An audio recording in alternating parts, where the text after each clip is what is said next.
This is Hog Farmer Chris from the Hog Farmers Charitable Foundation.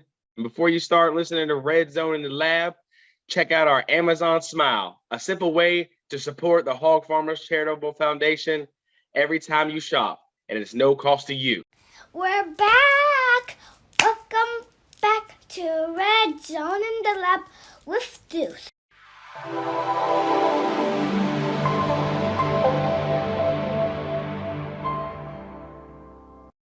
Welcome to a brand new season of the Red Zone in the Lab podcast, where nothing is off the table.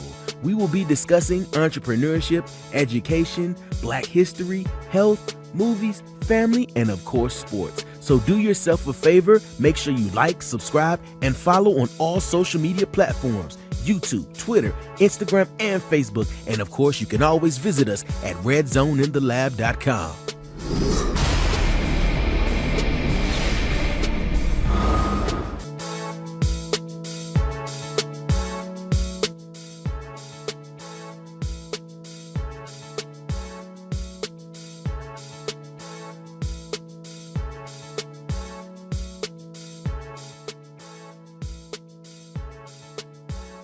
Welcome. This is Red Zone in the Lab podcast. I am Dion Deuce Blackney. This is the Commanders pregame show. We're going to be trying to drop these every Sunday morning for you as you get ready for the game to listen to some more Commanders talk before the actual game. We also going to be here post game. We're going to try to drop late in the night or early Monday morning, but also on Spaces at 10 a.m. Eastern time. Join in, talk it up, chop it up with us as we talk about the Commanders. I'm going to have hosts this year. My man Breeze and my man O is going to join me from time to time, and our post game show DT is going to join us. So just follow along with us. But for today, let's get right to it. My keys to the game is to pressure Trevor Lawrence. We got to put pressure on the second-year quarterback. He underperformed last year. A lot of that has been put on Urban Meyer and the coaching staff last year on why he underperformed. So we're going to see. Doug Peterson is a great coach.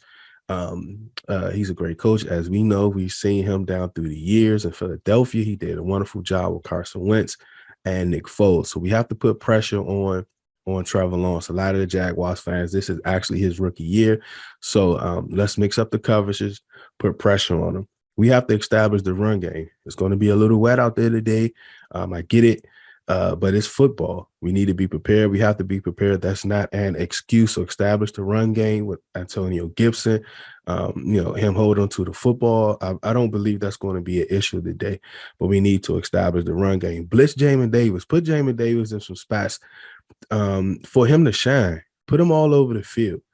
Just have him rush the quarterback. Just give him some confidence, some actual game day confidence. He did progress over the summer. That's evident.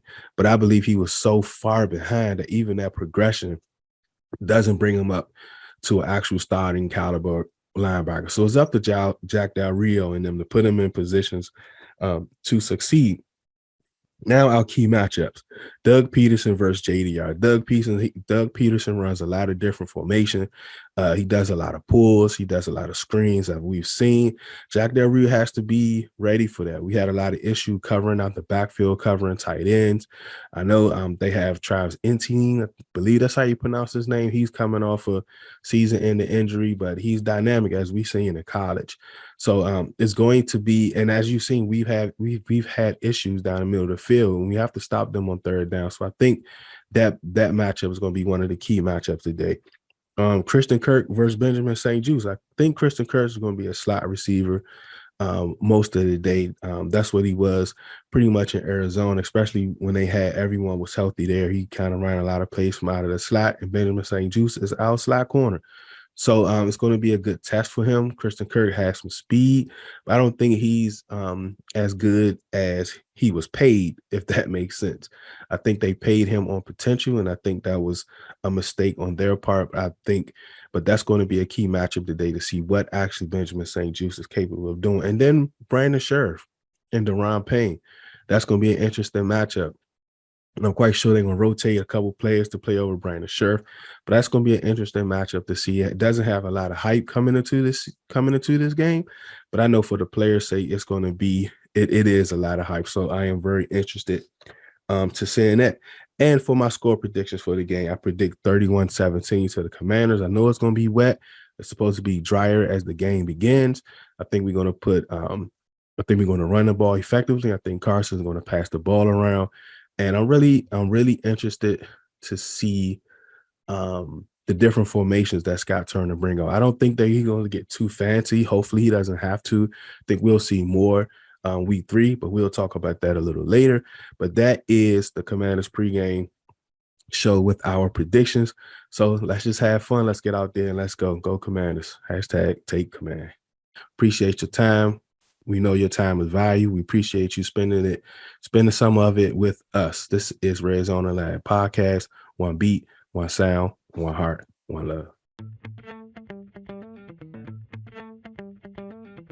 Do you sit back and say, man, these walls just need something? Feel like it's time to freshen up your place with something new? If your answer is yes, then it's time to call Rob of Lewis Paints Plus, the accent wall expert. Rob will even give you a free estimate on how he can transform those boring walls in your home. To book today, call 240-418-5241 or reach out on Instagram at Lewis Paints Plus.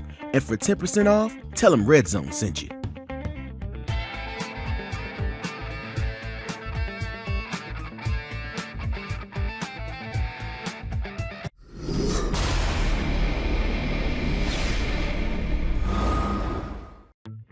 Thank you for listening to Red Zone in the Lab podcast. Please follow us on Facebook and Instagram. Subscribe to our YouTube channel at Red Zone in the Lab. And you can download our podcast at Spotify, iTunes, and Podbean. And please visit our website at redzoneinTheLab.com. Thank you.